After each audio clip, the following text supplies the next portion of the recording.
Welcome back, everyone, to Pontos Fathom Hobbies. This is Season 10, Episode 5, and we're on Turn 7 of Cthulhu Death May Die, and we're playing the shootout at the OK Corral. So, big event last turn. The investigators, Father Luke and Hylia, they not only were able to raise up the artifact, they caused it to 20 hit points of damage to stop the ritual. However, just at that turn, the Mythos cards had indicated to place Black Goat of the Woods on the board.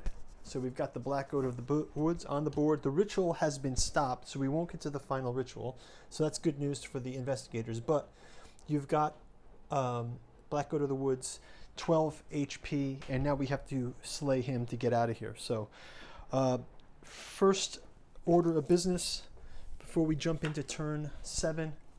Quick shout out to Pontos Fathom Press, August Moldenhauer's Cthulhu Journals out of Lovecraft's Providence, volumes 1, 2, and 3, Genealogy of Cthulhu, Psychoanalysis of Rilliet, Archaeology of Yog-Sothoth.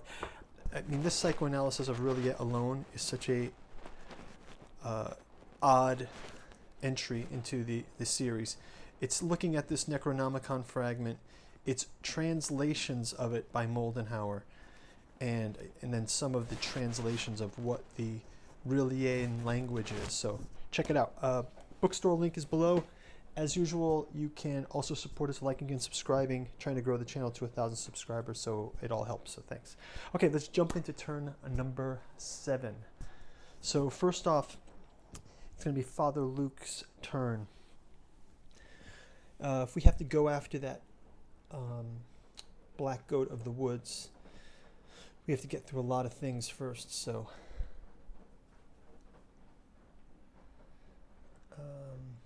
yeah, so let's have him just go into this room, and he's going to fight the Borkrug. So he's going to fight the Borkrug, and it says here, investigators take 1 stress if they take an attack to the Borkrug. Well, luckily for Father Luke, he's immune to monster attacks from his discovery card that he's got, asset there, so he will have an attack at it. That will be 3 natural dice plus 2 dice plus an additional die for the guard, all helping him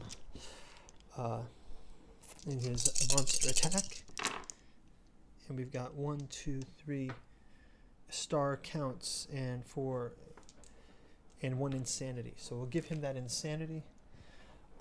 He will pick out 1, 2, 3, 4, 5. Borkrug has 5 off the board. Father Luke again, another roll attacking the cultist, and he gets 3 damage. The cultist is also off, and then he will spend the last turn resting, and he will rest 1, 2, 3, 4, 5. So he gets some stress rested. He gets and he clears 2 of the monsters off the board. So not a bad day's work, as dice fly everywhere. Okay, so next up for Father Luke, we will go to the Mythos card. Now the monster's already on the board. The Elder one is already on the board, but we still can follow the rules of the Mythos card. Move all haunting horrors 1 space towards you. This haunting horror is coming out of the cave as a result. And let's go to Discovery card. The law. They knew something illegal was happening here. I bet Oscar Longstrom was behind it. You may claim 2 stress to either the sheriff or the lawman. He gets 1 level in brawling also. So let's give him this. And he can now shoot as marksman into the next room. So hopefully that'll stay, things will stay the way they are right now. Let's go ahead and have Hylia take the turn. She will go ahead and go after, which the haunting horror has 4. She's going to move, I think she'll go after this dark young, get him off the board. So he only has 3. This dark young has 1 damage already, so let's go ahead and have her attack. She also gets to roll a star as an attack. and she has 1, 2 out of his 3, so Dark Young off the board. And now she can spend her rest of her turn also resting. She can rest up 1, 2, 3, and she also gets an insanity. So she now has to read her insanity, which I believe is hypochondria. She has hypochondria. Take 1 stress for each wound you have. If you have no wounds, heal all your stress. Okay, so she is healed up anyway, so that's good. And that is going to wrap it up for turn 7. Let's go ahead into turn 8 and keep this going. So back to Father Luke. Oh, sorry, we didn't grab her Mythos card. So her Mythos casts Dark Immolation. Deal 1 damage to each Dark Young. Otherwise, summon a Dark Young. So a new Dark Young gets summoned on the blue here. And that'll be her Mythos phase. She also does get a Discovery card. And she gets the Prospector.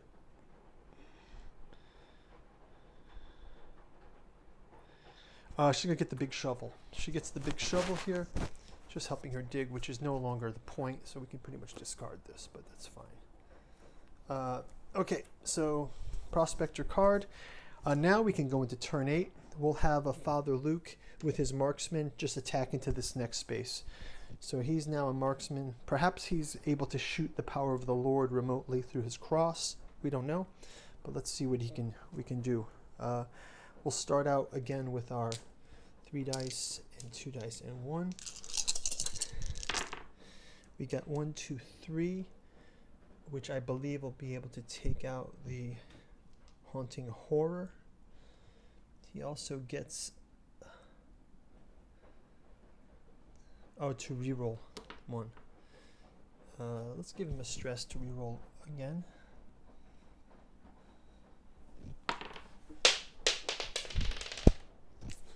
Okay, it's on the floor. 1 more hit, so he's got the Haunting Horror out. Okay, so next up he will attack the cultists again. 1, 2, 3, 4. Able to pull both of these cultists out, and he does have to take 1, 2 insanity. So 1, 2 insanity. He will.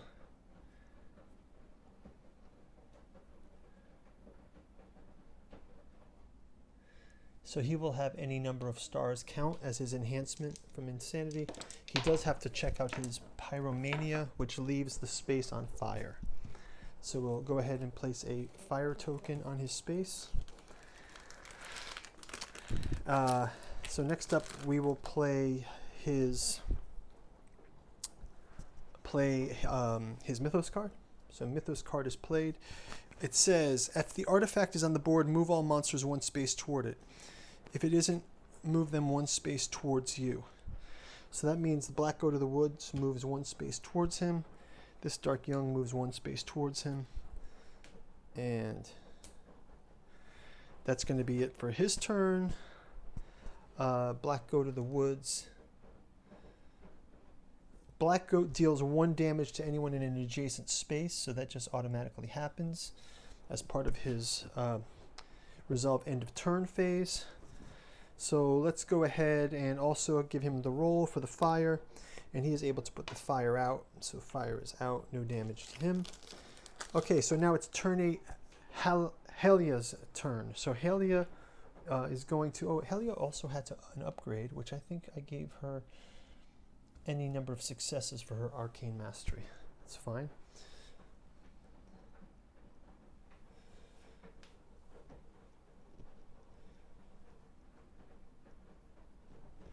Okay, so let's see. Let's have her move into this space, and she will attack this Dark Young. And she will definitely do a re-roll. And it also says, when making any roll, you may heal all stress if your roll is 2 stars. Okay, so now she gets 1, 2, 3, count a star, 4, 1, 2, 3, 4, 5. She's got the Dark Young off the board. She does take another insanity. And then that's her 1, 2, and I think for the rest of her turn she can just heal again, and she will heal up those points. And that's going to do it for her action phase. Let's draw a Mythos card for her. If the artifact is in the board, if it isn't, move all enemies 1 space toward you.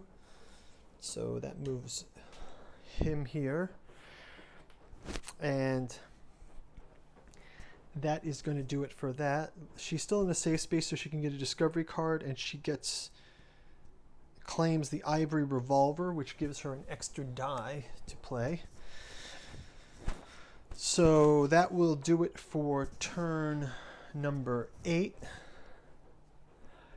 And yeah, I think that's going to do it for turn number 8. So yeah, so we will come back on, oh, actually do 1 more damage to anyone in a space or in an adjacent space. So Black Goat of the Woods does an extra damage to each of them. And that's going to wrap it up for turn 8. Check out our next turn, turn 9, in the links ahead, and we'll see you in the next turn. Thanks for watching. Bye-bye.